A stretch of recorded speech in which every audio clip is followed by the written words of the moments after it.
Desde San Cristóbal, la ciudad cordial, genera su señal La Nación Radio. Siempre en el corazón del tachirense. Siempre, siempre, siempre lo dice Diario La Nación. Siempre, siempre en el corazón del tachirense. ¿Sabes qué retos se enfrentan las niñas, adolescentes y mujeres venezolanas en el país? Código Violeta trae a las mujeres al centro de las narrativas. Una hora de conversación sobre temas con enfoque de género con Astrid Anselmi, Génesis Prada y Rosalinda Hernández. Nos encontramos los martes de 11 a 12 de la mañana por La Nación Radio.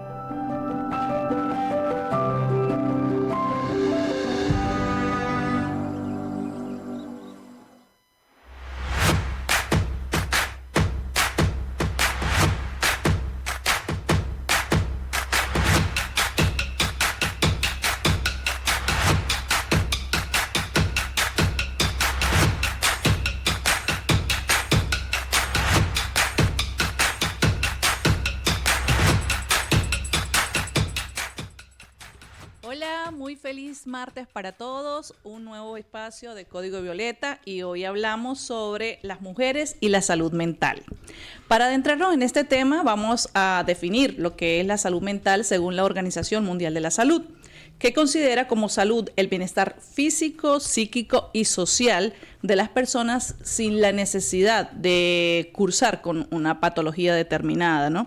Esto agrega pues un elemento subjetivo que nos da la línea para realizar nuestro programa de hoy. Repito, mujeres y salud mental. ¿Pero qué es la salud mental? ¿Ustedes saben qué es la salud mental, muchachas? La salud mental es ese bienestar que tenemos con nosotros mismos, en cómo vivimos, en nuestro trabajo, cómo nos relacionamos con la gente, tiene que ver con cómo es nuestra alimentación, cómo afrontamos los problemas, la cotidianidad, los conflictos que implican pues el diario vivir, ¿no?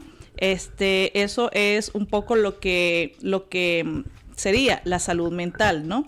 Es un poco el sentimiento que tenemos hacia nosotros mismos, ¿no? Y hasta hacia nuestro entorno, hacia las actividades y los proyectos que adelantamos o que tenemos planeado ir desarrollando en el transcurso de nuestra vida, ¿no?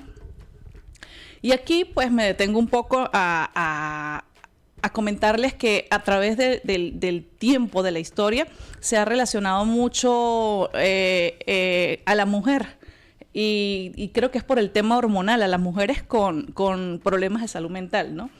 Creo que a todas alguna vez nos han dicho que estamos hormonales, que estamos histéricas, tenemos ira, tenemos rabia, tenemos un poco de ansiedad, depresión. Inclusive hay algunos que han ido o algunas que han ido un poco más allá y cuando, bueno, no estamos en esos días de nuestros mejores días, estamos un poco depres o cansados, entonces nos dicen, ¿pero qué te pasa? ¿Que tienes menstruación? Creo que a todos en algún momento nos ha dicho y eso incluso nos irrita más, ¿no? Es un mal chiste, correcto, así es, ¿no? Bueno, se dice que las mujeres somos las que padecemos más o sufrimos más con los temas de salud mental, pero para ahondar más en eso y que nos despeje un poco si es un mito o una realidad de que las mujeres están más relacionadas a las enfermedades de salud mental, hoy tenemos como invitado a Dylan García. Él es psicólogo y coordinador del Departamento Clínico de Psiconectando, aquí en San Cristóbal, y con él vamos a andar un poco en el tema. Astrid, ¿te han dicho que estás hormonal? Sí, sin duda, ese comentario ha venido incluso por parte de nuestras compañeras de género, de mujeres, como lo comenté hace un momento, un mal chiste. Pero ciertamente, aunque hemos sido señaladas de que nuestros estados de ánimo están condicionados por alguna situación hormonal, sí hay estudios e investigaciones que determinan que las mujeres sí estamos mayor propensas a sufrir depresiones, ansiedad, somatizaciones también, ¿no? De algún estado de ánimo y trastornos de comportamiento alimentario que está condicionado por factores psicosociales relacionados a nuestro género. Como bien lo decías, esto lo vamos a ahondar con nuestro invitado del día de hoy. Él es parte del equipo del Centro de Especialidades en Salud Mental aquí en San Cristóbal. Y sin duda también somos nosotras las mujeres en donde se ha visto en mayor aumento tasas de estrés, ¿no? Todas estas condiciones también se agudizaron en tiempos de pandemia, pero esto es algo que también vamos a adelantar en nuestra próxima parte, lo vamos a ahondar. Pero es increíble y es interesante también saber en cómo las mujeres, incluso en temas de salud mental, estamos más propensas a sufrir, estamos más condicionadas y pues tienen que haber explicaciones médicas para que nosotras también estemos en las condiciones de afrontarlo, de detectarlo y de trabajarlo con nuestras compañeras de género, con nuestras pares. Hola, buenos días, por aquí Génesis. Totalmente lo que platican ustedes y además el acceso a salud mental es fundamental en toda esta problemática que ustedes han esbozado hasta ahora. Otro punto clave, consideraría yo, es cómo comprendemos y cómo nos acercamos a las conversaciones sobre salud y enfermedades mentales. Porque generalmente nos acercamos a estas conversaciones desde la desinformación. Y como estamos desinformados, venimos con posturas estigmatizadoras, discriminatorias, venimos con prejuicios y por lo tanto venimos con temor, porque un ingrediente fundamental del miedo es la desinformación. Pero nosotros, en el programa de hoy de Código Violeta, queremos hablarles de un segundo espacio. Me estaban diciendo que me acercara al micrófono. Venimos a hablarles de un segundo espacio desde el cual nos podemos acercar a estas conversaciones. La invitación es para que no solamente nos informemos, porque el informarnos nos da criterio, nos da poder y nos invita a participar. Básicamente, primero me informo y luego existo. Tan sencillo como eso. Y este espacio nos permite acercarnos a las conversaciones sobre salud mental y enfermedades mentales desde un lugar quizás más noble, más comprensivo, más seguro y más gentil. Y darnos cuenta que no todo lo que quizás asociamos con salud mental es del todo cierto o que nuestra mirada necesita ser más amplia al respecto. Entender que no todo lo que sucede en nuestros espacios privados o en nuestros espacios íntimos es lo que pone en riesgo nuestra salud mental, sino que también nuestra faceta como sujeto de sociedad y nuestra relación con la sociedad puede poner en riesgo nuestra salud mental y puede incrementar las probabilidades de desarrollar algún trastorno psíquico. Por ejemplo, la Organización Mundial de la Salud afirma que el género se convirtió en un factor determinante en la salud mental y en los trastornos mentales. Es decir, el género es un factor que puede aumentar las probabilidades de. Y aunado a todo esto, la OMS le coloca una segunda capa a la situación, porque nos dice que ciertos sistemas, como el sistema patriarcal, impone una serie de comportamientos tradicionales que también inciden en nuestra salud mental, ¿no? Como una especie de pautas. Y estos estereotipos, como para entendernos un poco mejor, son una especie de moldes, ¿no? Y yo me tengo que ceñir a ellos, hombres y mujeres nos tenemos que ceñir a ellos si queremos ser aceptados, validados, si queremos sentirnos parte de algo de. Y estas presiones, sin duda, obstaculizan o entorpecen nuestro desenvolvimiento vital. Y en el caso de las mujeres, hay una serie de moldes que tenemos que llenar o una serie de pautas con las que tenemos que cumplir muchas veces absurdas, muchas veces ni siquiera son tan lógicas como para llegarlas a comprender del todo, pero esto sin duda, como lo planteaba Rosalinda y lo planteaba Astrid, aumenta nuestro riesgo a desarrollar un trastorno psíquico, a que se pueda ver afectada nuestra salud mental. Y me pareció muy importante lo que tú comentabas al principio, Rosalinda, de que ya no es nada más un factor biológico lo que nos pone en riesgo, sino que hay otra N cantidad de factores que se deben tomar en cuenta cuando tenemos este tipo de conversaciones. Claro, inclusive lo que tú dices es tan interesante, pero lo que más llama la atención es que con este panorama y con esta información, estas investigaciones develadas por la OMS y teniendo en Venezuela pues, un alto porcentaje de incremento de las consultas psicológicas, se habla que en los últimos 2 años han aumentado, dicen los especialistas, un 435% las consultas psicológicas, y que las que más buscan estas consultas son las mujeres. Pero nosotros en Venezuela no tenemos cifras oficiales sobre pues, que nos permitan conocer el estado de salud mental de los venezolanos. Y ni siquiera tampoco los recursos, cómo afrontarlas, los recursos psicológicos, cómo afrontarlas, y más que todo, o sea, uno se pregunta cómo en un momento de crisis, porque Venezuela vive una crisis generalizada, y no tenemos cómo pues precisar ni cifras, ni métodos cómo prevenirlo,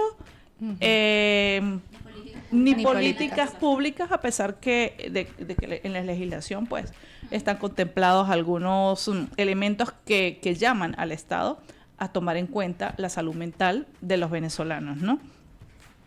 Y las consultas, como te decía, bueno, la mayor incidencia o quienes mayor buscan estas consultas, pues son las mujeres. Se dice que las consultas son comunes por depresión, por ansiedad, por ataques de pánico, el estrés crónico, ataques de ira, sensaciones de soledad. Esto es debido también a la migración. Muchas personas han quedado solas, sus hijos salieron del país, son mayores, son mujeres solas.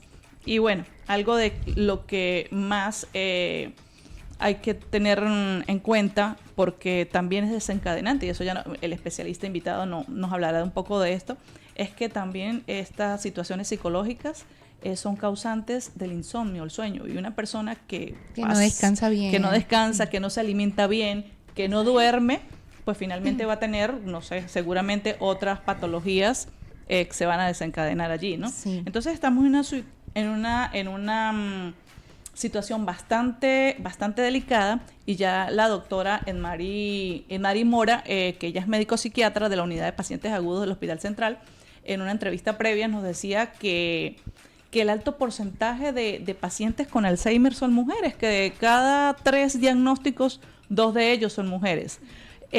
Más allá de esta cifra que puede alarmarnos un poco, Enmari nos comentaba que por lo menos en el Táchira no existe un centro de salud capacitado, ni el personal idóneo para tratar a estos pacientes, por lo que de pronto algunos ancianatos se han tomado la tarea de atender a estas personas y que son llevadas allí. Y precisamente la Red de Mujeres Constructoras de Paz estuvo visitando en Peribeca el ancianato Sagrado Corazón de Jesús, en donde hay recluidas 5 pacientes. O sea, tiene capacidad para 21 personas este ancianato, pero hay 15 pacientes mujeres, y todas tienen padecimiento de Alzheimer. Allí la Red de Mujeres con sus activistas compartió una tarde de risas, un refrigerio, bailamos con ellos. Fue algo bien chévere, y que de alguna manera pues nos acerca, ¿no? Y nos sensibiliza ante esta problemática, que si bien el Alzheimer no es una enfermedad de salud mental, sino es algo más químico, ¿no? Biológico, orgánico, pues también afecta mayormente a las mujeres. Se dice que la ausencia de estrógenos en la etapa de la menopausia pudiera ser un desencadenante de esta situación, aunque existen otros, ¿no? Que ya más adelante nuestro invitado, Dylan García, el psicólogo, nos dará más detalles. ¿Sabes, Rosalinda, de lo que comentabas hace un momento, esta cifra de el incremento de un 435% en consultas psicológicas? pienso que nos da 2 puntos para análisis, ¿no? Por un lado, este aumento nos habla de un reconocimiento de que necesitamos de este tipo de atenciones, de que es una prioridad, así como vamos a consultas con otros especialistas, de que nuestra salud mental es lo primordial para que todo en nuestro organismo funcione de excelente manera. Pero por otro lado, ¿por qué somos las mujeres las que mayormente asistimos a este tipo de consultas? Entonces pienso que son 2 puntos de análisis interesantes que deriva esta cifra, pero sin duda somos las mujeres las que presentamos mayor malestar físico y psicológico, y según cifras de Psicodata Venezuela, que es un ente que se encarga de hacer seguimiento y de al menos tener ciertas cifras que no podemos obtener por otros lados y por manos de las políticas públicas, Psicodata afirma que el 45.7% de las mujeres consideran que su ánimo se ha deteriorado y el 38% que su salud ha desmejorado. Además, 1 de cada 2 mujeres reportó dificultad para atender y concentrarse. ¿Usted no le ha pasado eso? Por supuesto que sí. A mí me pasa. Por supuesto que sí. Además, según la Organización Mundial de la Salud, un 4.2 de los venezolanos sufre depresión. Y hablábamos que somos las mujeres las que estamos en mayor tendencia de padecer depresión.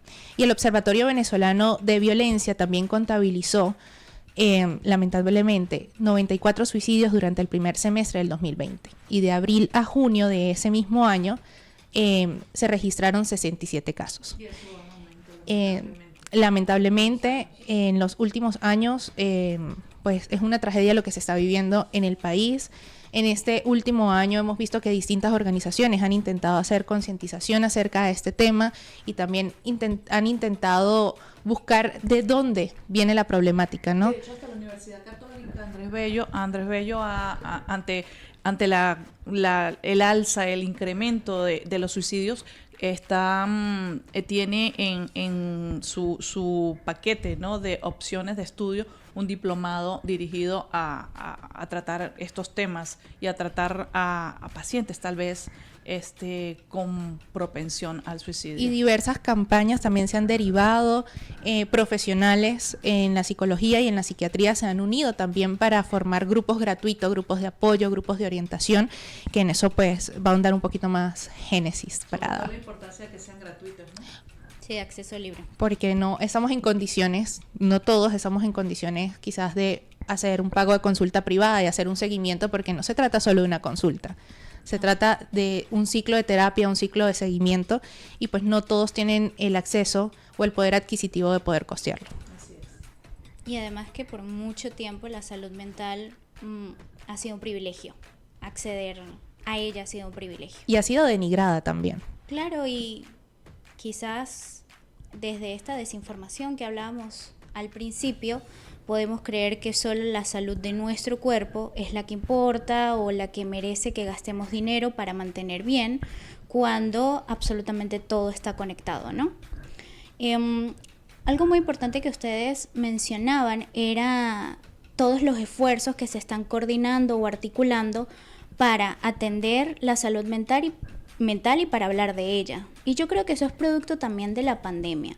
Obviamente fue un periodo bastante duro para todos, pero si pudiéramos rescatar algo positivo que dejó la pandemia es que la salud mental ya forma parte del debate público, es decir, se convirtió en tema medular para tratar, sea porque desde las redes sociales nos invitan a esa evaluación o porque en nuestros mismos círculos profesionales, personales y demás ya también forma parte de los temas de conversación.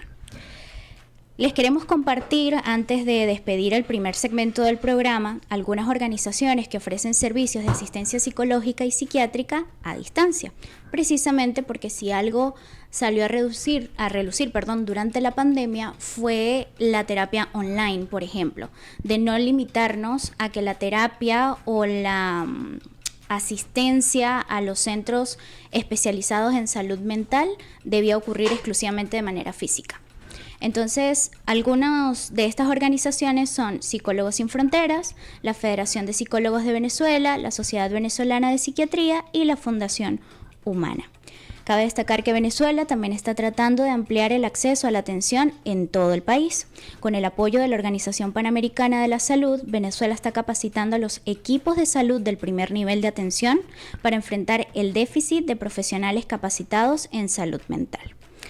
Quisiéramos también compartirles algunos consejos para cuidar de nuestra salud mental que aplican honestamente para todos. El primero de ellos y el más fundamental, y es al que más queremos recalcar aquí en Código Violeta, es siempre buscar la ayuda de profesionales. Podemos llegar a creer que nuestro círculo de amigos es un círculo de psicólogos, que son buenos consejeros, que si tenemos la fortuna de contar con un sistema familiar que nos contenga, también basta con ello, pero nadie mejor para acompañarnos y para guiarnos que los profesionales en salud mental. Conocer los recursos de salud mental, lo que mencionábamos al principio de esta conversación de hoy, informarse para tomar decisiones con criterio, repito, me informo, luego existo. Practicar el autocuidado, conectarnos con nuestro entorno, practicar ejercicio de forma regular y podemos encontrar formas también de manejar nuestro estrés, como la meditación, el yoga, los ejercicios de respiración y la terapia, porque todas estas actividades nos ayudan a manejar el estrés y la ansiedad. Por supuesto, también les invitamos a la creación de redes de apoyo y a la participación en actividades comunitarias, porque también pueden ser una fuente importante de apoyo emocional. Nos despedimos por un ratito. Vamos a escuchar Ya Pasará de Carlos Rivera. En el siguiente segmento de Código Violeta nos acompaña Dylan García, coordinador del Departamento de Clínica del Centro de Especialidades en Salud Mental Psiconectando, ubicado aquí en la ciudad de San Cristóbal, Estado Táchira. Ya volvemos. La Nación Radio, ahora en la Play Store, ya disponible. Descarga nuestra aplicación y disfruta de la programación musical e informativa que tenemos para ti. Te acompañamos las 24 horas del día. Somos La Nación Radio.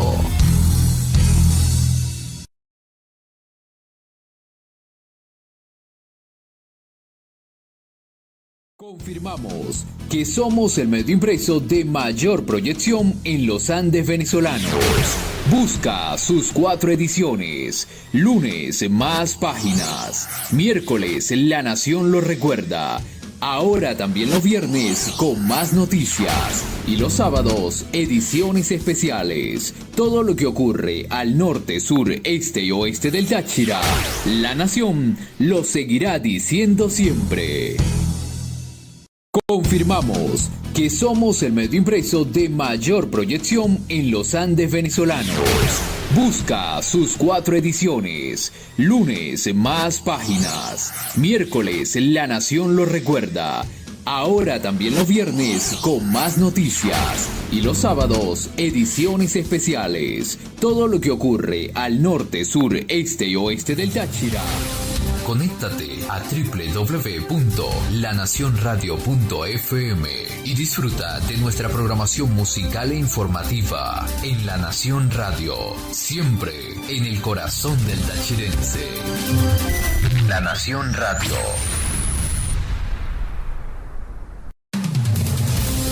Conéctate. Durante 172 años, la capilla de la Santa Cruz del Liceo Militar Jáuregui sirvió de morada al Santo Cristo de la Grita.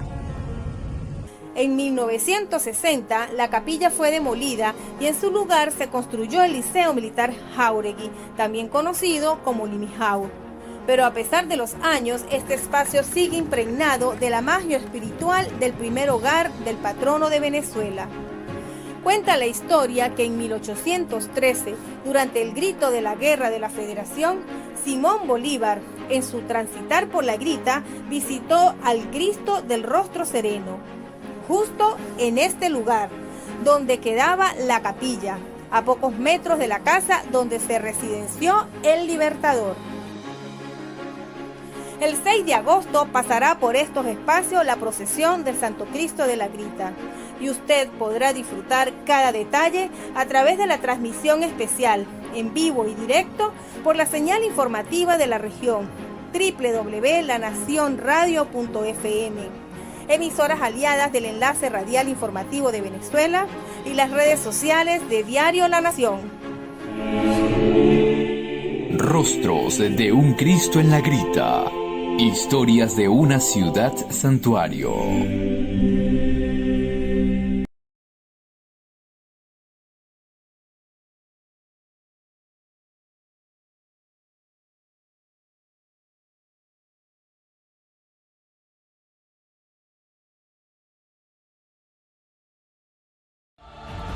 Estoy en la colina de Tadea. Aquí comenzó la historia para que miles y miles de personas llegaran a la ciudad de La Grita, convirtiéndola en el centro de peregrinación más grande del occidente de Venezuela. Dice esa historia que en este lugar fue tallada la figura más importante del arte barroco venezolano, que hoy en día es considerado el Cristo más antiguo de Venezuela. Un Cristo que fue tallado además por un ángel, según el relato, ese Cristo del rostro sereno. Regresamos con Código Violeta. Ya está aquí con nosotros Dylan García. Él es psicólogo, coordinador de Psiconectando, un espacio para la salud mental aquí en San Cristóbal. Dylan, ¿cómo estás? Bienvenido a nuestro programa Código Violeta. Hoy hablamos de la salud mental, mujeres y salud mental. ¿Por qué se nos relaciona a las mujeres con la salud mental, Dylan? ¿Por qué esa etiqueta? Buenos días, feliz martes para todos. A ver, se relaciona sobre todo por un tema histórico y cultural. La cultura, como ya mencionaban hace rato, siempre ha visibilizado los problemas de salud mental, principalmente en mujeres. No porque necesariamente pase más en mujeres, sino porque por muchas condiciones históricas y sociales y principalmente culturales, se ha como colocado el foco de que los procesos de desorden psicológico, los síntomas psicológicos, pasan principalmente en mujeres. Eso es desde, por ejemplo, desde los primeros psicólogos, incluso las investigaciones, cuando ustedes hablaban hace rato de que se decía que las mujeres eran histéricas, ¿sí? Eso data más o menos de 1900, cuando Freud hacía investigaciones sobre el trauma, ¿sí? Y las primeras investigaciones en trauma eran mujeres, ¿sí? Principalmente porque en esa época era como más común colocar el foco sobre los procesos psicológicos que se alteraban en las mujeres de esa generación que vivían muchos traumas de diferente índole.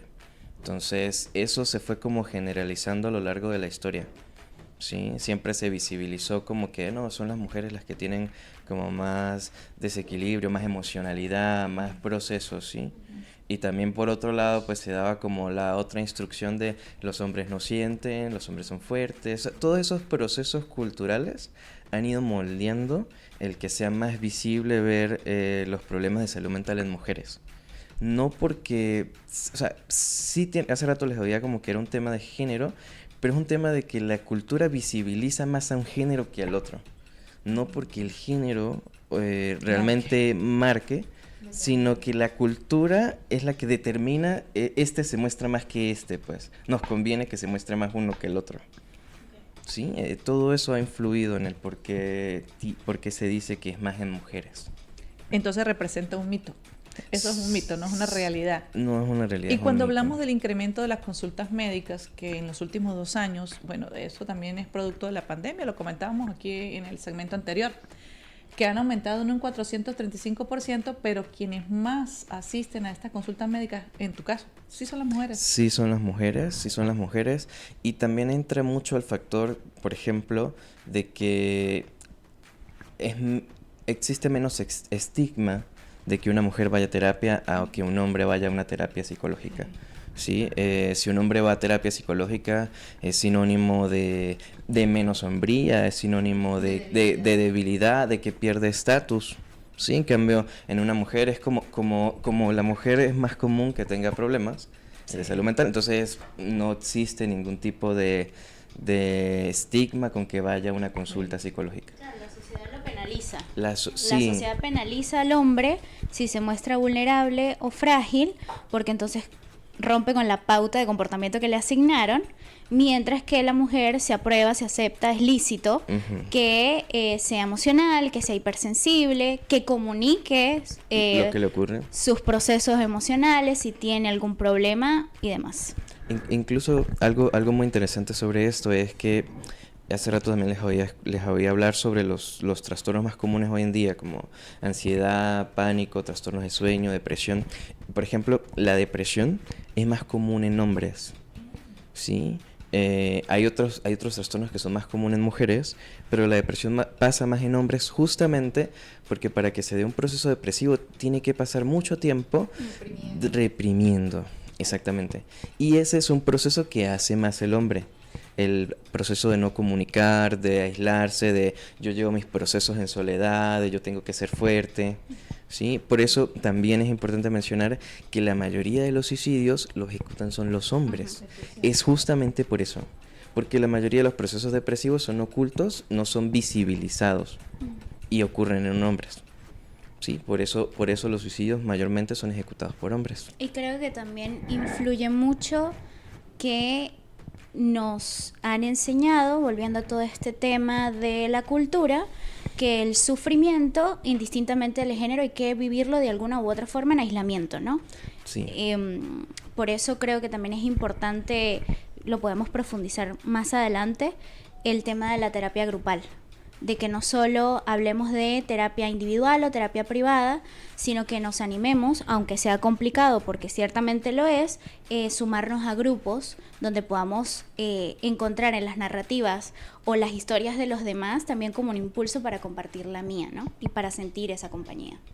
Sí, de hecho, la terapia de grupo ofrece como la posibilidad de encontrarse en un espejo, ver historias de otros, sensibilizarte, percatarte, por ejemplo, entonces esto que a mí me pasa, pues le pasa a otros. Y en esa capacidad, en ese yo también, existe mucha sobre todo este verbo me gusta, pues, dignificación, como dignificar lo que nos pasa. Sí, como que esto que nos ocurre es digno y al verlo en el otro, pues yo recupero como mi humanidad. Sí, recupero como la posibilidad, el derecho a la vulnerabilidad, que se pierde, que la cultura nos va quitando el derecho a ser vulnerables. Y también nos sentimos validados, ¿no? Sí, en ese tipo de... Bueno, en realidad en la psicoterapia en general, pero en terapia en grupo nos vemos en el otro nos ve y allí ocurre como esta validación, vamos a poner así, resignificamos como... Ejemplo, una terapia en grupo es una... Por decirlo de alguna manera, es como una representación del mundo. Sí, porque hay personitas que tienen diferentes profesiones, diferentes edades. Entonces, en una terapia en grupo es como que nos reunimos una pequeña sociedad a hacer una terapia y ahí se van actualizando muchos procesos. Y sobre este acompañamiento que mencionas, me gustaría que rescatáramos y habláramos un poco acerca de la importancia de crear espacios, alianzas, para ofrecer este tipo de servicios a la sociedad, ¿no? Tú eres parte de un centro que de verdad agrupa distintas especialidades, distintos tipos de atención. Entonces quisiéramos que habláramos un poquito acerca de la creación de Psiconectando, de lo que ofrecen y también de los servicios gratuitos que pueden derivarse de estas alianzas. Ok, bueno, principalmente Psiconectando es un centro de especialidades en salud mental que tenemos diferentes departamentos con diferentes funciones cada uno de ellos, desde intervención infantil, infanto-juvenil, intervención, evaluación, diagnóstico e intervención en infantes, en adolescentes, en orientación vocacional. Ofrecemos también lo que es el departamento de formación, que involucra todas aquellas actividades para psicólogos, estudiantes de psicología que quieran entrenarse en lo que es la práctica de la psicoterapia. Está también el departamento de género y feminismos, que ofrece, por ejemplo, terapia en grupo, y al mismo tiempo en esa terapia en grupo también hay mucha información. Este es un grupo gratuito que se llama Poiesis Femenina, que se desarrolla los viernes cada 2 semanas, ¿sí? Dirigido por 2 psicólogas de nuestro equipo, María José Colmenares, por ejemplo, que es la coordinadora de ese departamento. Ese grupo, por ejemplo, es uno de los grupos que desarrolla la psicoterapia en grupo y pueden asistir sin ningún tipo de costo. Sí, pero ese está diseñado para chicas que quieran informarse en todo lo relacionado a feminismo, en género, en trabajar por ejemplo, esta terapia en grupo como las que yo mencioné hasta hace un momento. Bueno, ese grupo lo desarrolla. Y por otro lado, pues está el departamento en clínica, donde están los servicios de psicoterapia en adulto, todo lo relacionado a terapia de pareja y psiquiatría, que recientemente también lo estamos aperturando. ¿Okay? Todos esos servicios forman parte del centro. Hace un momento mencionábamos, y Rosalinda hacía mención sobre el Alzheimer. Okay. Tú nos explicabas fuera del aire que se trata de un padecimiento orgánico, no necesariamente mental, y tiene otro tipo de tratamiento, otro tipo de atención, ¿no? Una atención más clínica. Pero una persona con Alzheimer tiene su núcleo, tiene sus familiares. Entonces la importancia también de que existan servicios y espacios para la contención de estos familiares, porque ciertamente es una enfermedad que no es fácil de llevar y que en el país, como lo mencionábamos, no existen los espacios ni siquiera para tratar a los pacientes de una manera gratuita, de una manera dignificante. Y el paciente como tal, está viviendo su proceso degenerativo. Sí. Bueno, no hay cifras, no hay prevención, ni menos hay lugares seguros, amables, como hablábamos hace un rato, para tratar estos padecimientos, ¿no? que en el venezolano se han incrementado en los últimos años. Sí, en realidad representa esa enfermedad representa muchas otras enfermedades que les ocurre lo mismo en términos de intervención donde no son atendidas coherentemente. Sobre todo esa palabra sería importante incluirla. Sí, o sea, es una intervención principalmente como para solo darle un lugar y que no genere más dificultad para un problema más social, ¿sí? Pero no significa que se le dé realmente un tratamiento correcto o que evitemos que incluso se degenere más el proceso, ¿sí? Por ejemplo, no tiene que ver directamente con el Alzheimer, pero hablando de cualquier tipo de trastorno mental, ¿sí? Cuando ya la familia no sabe qué hacer con eso y lo llevan a un médico, un especialista, casi siempre le dan algún tipo de medicación como para bajar los síntomas psiquiátricos, ¿sí? Como para calmarlo, como para anestesiarlo. Pero directamente eso no significa que se esté atendiendo el proceso que se está dando ahí. Solo lo estamos como bajando el volumen para que no suene, ¿sí? Para que no haga ruido, para que no haga bulla, para que no fastidie, para que no incomode. Entonces eso lo pongo como ejemplo porque también pasa con el Alzheimer. O sea, lo que se hace es ¿cómo hacemos para que no genere ruido y que todos sigamos nuestra vida normal? ¿Cómo hacemos para que no me moleste? La mayoría de las enfermedades degenerativas o de los trastornos mentales, como no existe, como ya lo hablaban hace rato, como no existen centros que puedan hacerse cargo de estos procesos, entonces son intervenidos solamente para bajarles el ruido.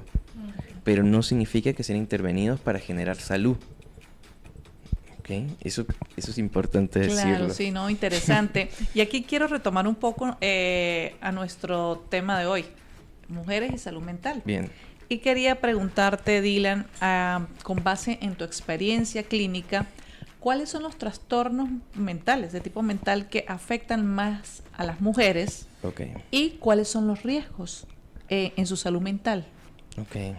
A ver, uno muy importante mencionar es que ya les hablaba yo que el género no es directamente el que genera el padecimiento de una enfermedad mental, okay, pero el género sí predispone que culturalmente la mujer esté más expuesta a vivir cierto tipo de traumas, ¿sí? Cierto tipo de violencias, y entonces el padecer ese tipo de violencias sí es el que entonces hace que el género esté más predispuesto a sufrir un tipo de trastorno mental. Sí, pero no es el género, sino que el género culturalmente está más predispuesto, más expuesto, claro, a vivir situaciones en la calle de vulnerabilidad, a vivir agresiones, a vivir abusos. En realidad en mi consulta ocurre muchos trastornos de estrés postraumático. Sí, a través de, yo cuando tenía X edad viví tal experiencia con mi tío, con mi papá, con mi padrastro. Ese tipo de experiencias ocurre mucho. ¿sí? Y ese tipo de experiencia sí es el que predispone que entonces esta mujer, cuando va desarrollándose en la adultez joven, ¿sí? 20, 25 años, sí desarrolla, por ejemplo, situaciones como trastorno límite de personalidad, ¿ok? Trastornos de ansiedad, ataques de pánico, ¿sí? Principalmente esos tres ocurren mucho. Trastornos disociativos también ocurren mucho, ¿ok? Pero principalmente se mueve entre trastorno de estrés postraumático, trastornos de pánico, trastornos de ansiedad. Sí pasa la depresión en mujeres, obvio, sí ocurre mucho, ¿sí? Solo que ya les mencionaba que se visibiliza más que en hombres, pero también ocurre, también es un proceso que ocurre mucho en mujeres. Claro, claro. Y esto pues va a desencadenar desequilibrios en su entorno, ¿no? En el hogar, en el trabajo, en todo donde se desenvuelve pues esta persona. Sí, a ver, genera consecuencias en el estado del ánimo. La persona, por ejemplo, puede sentirse apagada, ¿sí? Genera también dificultades, también lo escuché hace rato, trastornos de alimentación, ya sea de tipo incluso comer en exceso, ¿sí? Voy a nombrarlo así como culturalmente se le dice, como hambre emocional, ¿sí? Como comer no sea directamente por un tema fisiológico, sino más como emocional, pero también puede generar el opuesto, como la pérdida del apetito. La persona puede perder el apetito por completo o parcialmente. Puede haber exceso, por ejemplo, de trabajo, ¿sí? La persona puede desarrollar demasiado trabajo en poco tiempo como para evitar lo que le está pasando a nivel psicológico, o por el contrario, también podría perder las ganas de salir, procrastinar, las ganas de trabajar. O sea, a ver, la mayoría de los síntomas puede darse en un polo o en otro. Sí, puede como haber mucha hambre o perderla. Puede dar mucho sueño o perder el sueño. Sí, hoy en día hablamos, por ejemplo, de algo que se conoce como depresión funcional. Siempre tenemos la imagen de que una persona deprimida es aquella que la vemos apagada, triste, con baja energía, pero en realidad la misma situación social ha llevado a que los trastornos mentales también vayan evolucionando y tengan nuevas formas. Entonces hoy en día, por ejemplo, la depresión puede verse como una persona que sonríe, que va a su trabajo, que supuestamente no le pasa nada, pero en realidad hace todos esos procesos, no los disfruta, no les gusta, no les genera satisfacción, solamente tiene la poca energía como para cumplir, pero apenas se termina la función que esté ejerciendo, es como ya se agota por completo. O sea, hay otras formas, ¿sí? Que también ocurren hoy en día estos procesos. Dylan, yo quería preguntarte, ya que tocas el tema de cómo con el tiempo un trastorno mental puede tomar varias formas o puede cambiar. Me parece importante que conversemos o que nos des tu punto de vista sobre lo que comentábamos al principio del programa. Cómo conversamos con mayor gentileza y un acercamiento más noble sobre salud mental. Cómo deconstruimos las conversaciones alrededor de la salud mental para tener conversaciones que dignifiquen tanto a los pacientes como a las personas, para que puedan comprender que también esa faceta de su vida necesita o merece cuidado. Ok. A ver, hay por ejemplo algo inicial que puede ayudarnos mucho. A nivel como psicólogo, ¿sí? Evidentemente los trastornos todavía los nombramos como trastornos, ¿sí? Como por ejemplo un trastorno depresivo. Ese es como el lenguaje entre colegas, ¿sí? Pero a nivel, por ejemplo, como social, yo siempre trato, en vez de hablar de un trastorno depresivo, trato de hablar de que en ese momento X persona está padeciendo una experiencia depresiva, ¿sí? Entonces ya por ejemplo, sí, es suavizar, pero también es como dar la posibilidad de que es un interruptor que en este momento está encendido. Es un capítulo, no la historia completa. Exacto, pero que existe la posibilidad de que determinados elementos de sus circunstancias se modifiquen y el switch se apague y entonces la experiencia ya no esté.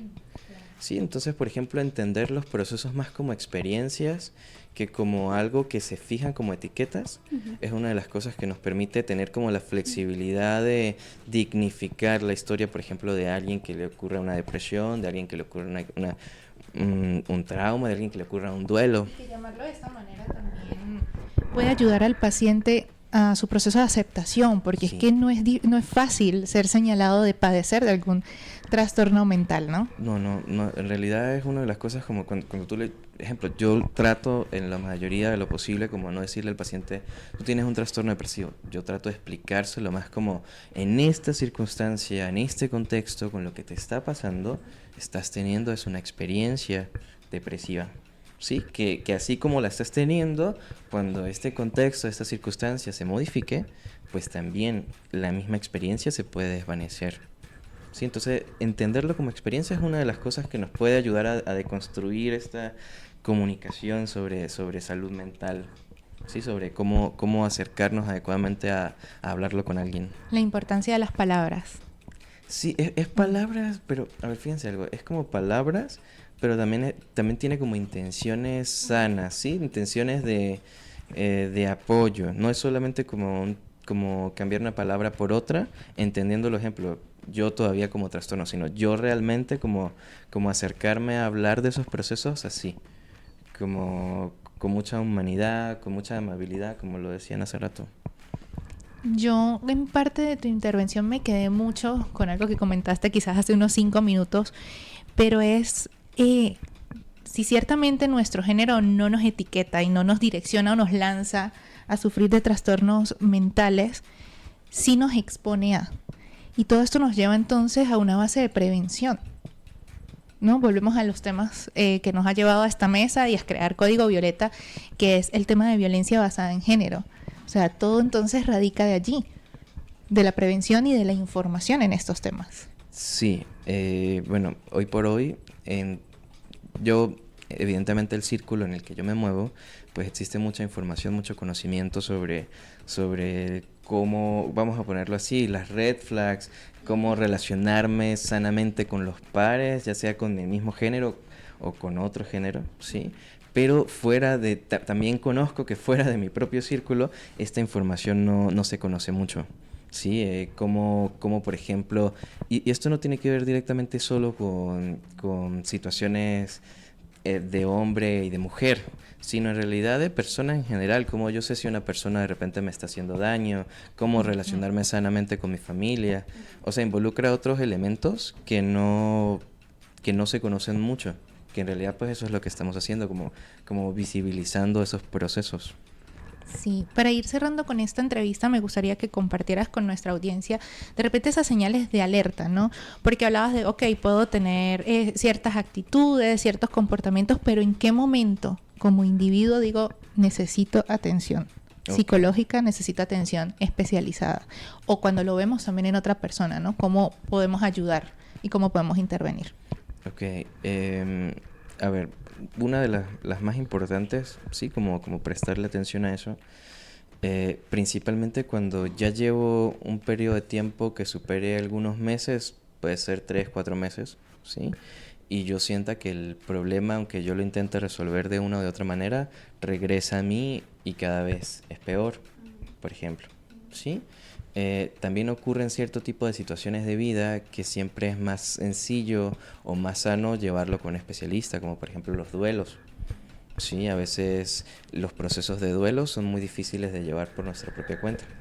Sí, también hay otro tipo de síntomas como los que yo mencioné hace rato, que son como los más comunes que llegan a mi consulta, que son estados como generalizados de anestesia, como que la persona está como anestesiada. Sí, cuando la propia persona le ha bajado como el volumen a su propia capacidad de sentir, a su propia capacidad de darse cuenta de cosas. Es como si llevara un tiempo la persona en un modo automático, ¿sí? Ahí, cuando estamos viendo este modo automático, este modo anestesiado, ahí va encaminado a convertirse en un proceso depresivo. Sí, ese es como uno de los indicadores que más puedo como resaltar para que lo puedan ver en sus conocidos o apoyar a otros, ¿sí?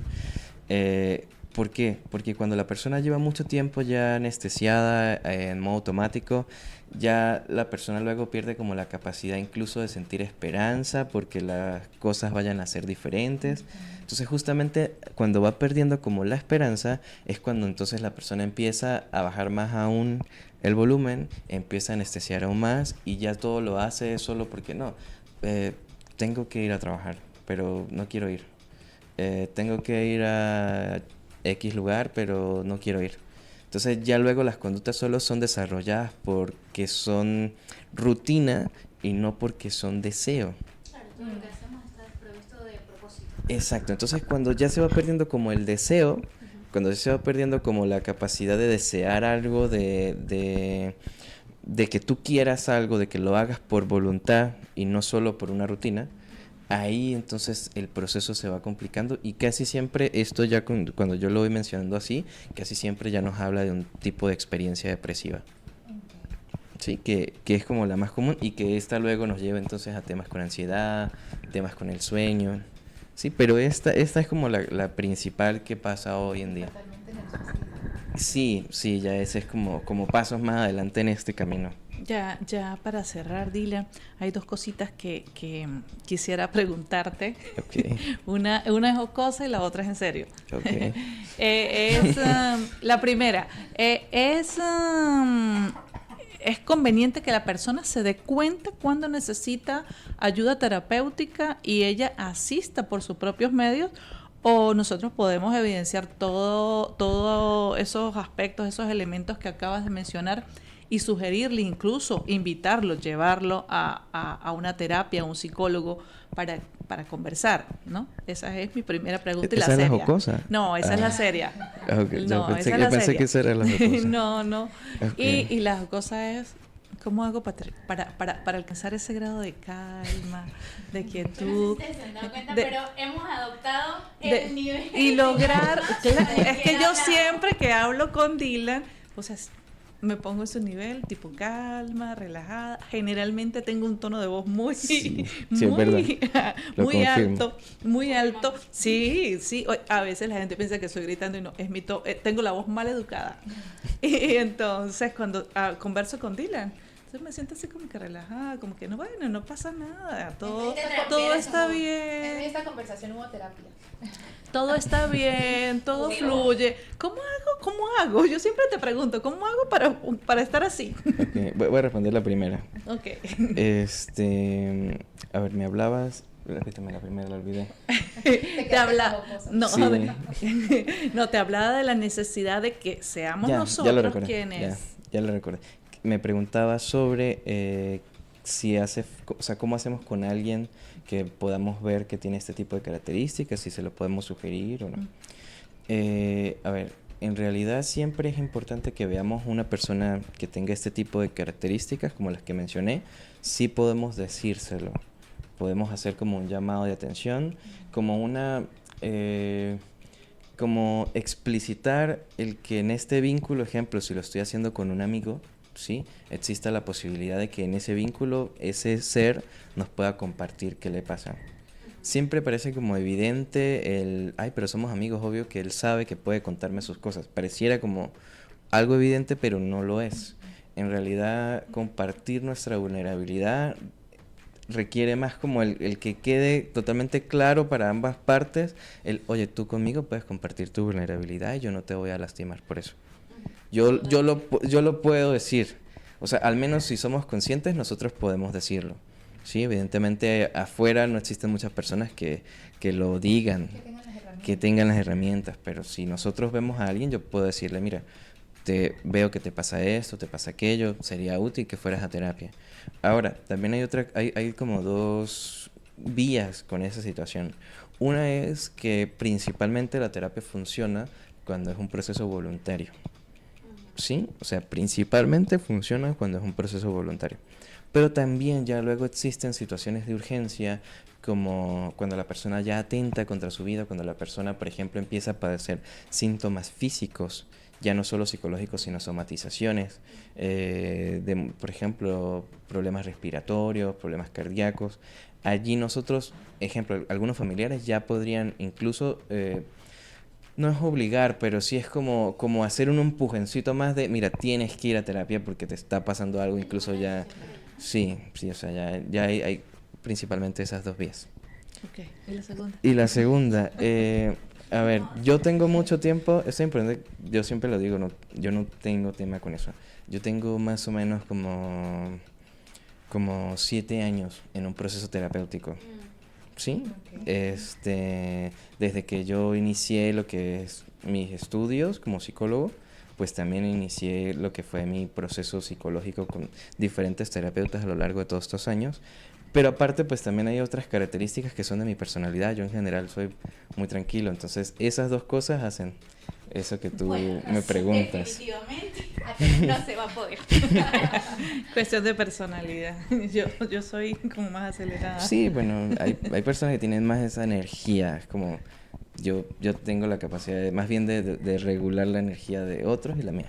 No, y a veces la gente me dice, ¿pero por qué grita? No, yo no estoy gritando, esa es mi voz. Bueno, con esta valiosa intervención de Dylan García, psicólogo del Centro de Salud Mental Psicoconectando aquí en San Cristóbal, terminamos nuestro tema de hoy, mujeres y salud mental. Es un espacio del Código Violeta del programa radial de la Red de Mujeres Constructoras de Paz en alianza con La Nación Radio. Muchas gracias por sintonizarnos y hasta una próxima oportunidad. Chao, chao.